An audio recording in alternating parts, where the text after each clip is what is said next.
پر شهزاد محمدي بندیز ولګید. ګران اوریدونکو السلام علیکم.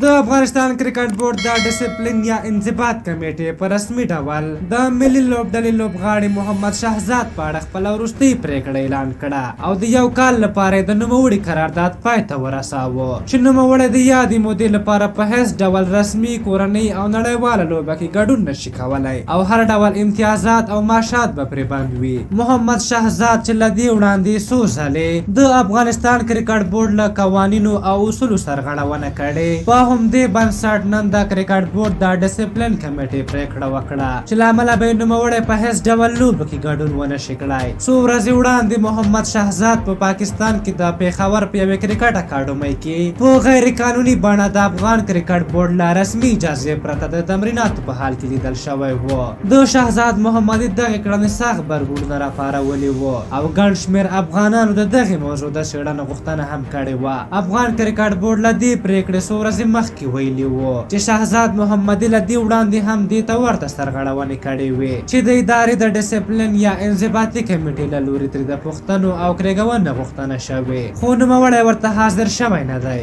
له دې وړاندې هم نوموړي د کرکټ نړیوال جام پر مهال د سرغړونې له امله د جولای پر 20 او 25 د ادارې د انضباطي کمیټې له لوري راغوښتل شوی و، خو تر اوسه ورته نه دی حاضر شوی. افغان کرکټ بورډ وایي محمد شهزاد همدارنګه د ادارې له اجازې پرته څو ځلې له هېواده بهر تللی چې د اصولو پر بنسټ چې کله هم کوم لوبغاړی له هېواده بهر ځي نو له ادارې باید اجازه ترلاسه کړي. د یادولو ده چې د افغانستان کرکټ بورډ ټولو افغان لوبغاړو ته سپارښتنه کړې چې دا مهال په هېواد کې د کرکټ لوبغاړو لپاره د تمریناتو په ډګر کې هر ډول اسانتیاوې رامنځته شوې او لوبغاړي اړتیا نه لري چې د تمریناتو په موخه نورو هېوادونو ته لاړ شي. په هر حال د کرکټ بورډ په دغه پریکړې ګڼ افغانان خوشحاله دي او د کرکټ بورډ دغه پریکړې ستایلې. تاسو د کرکټ بورډ د دغه پریکړې په اړه څه نظر لرئ؟ خپل نظرونه مو راته په کومنټ کې ولیکئ. که زموږ ویډیو مو خوښه شوې وي ضروري لایک کړئ. تر بلې ویډیو مو په لویو بخښونکي خدای سپارم. د الله په امان.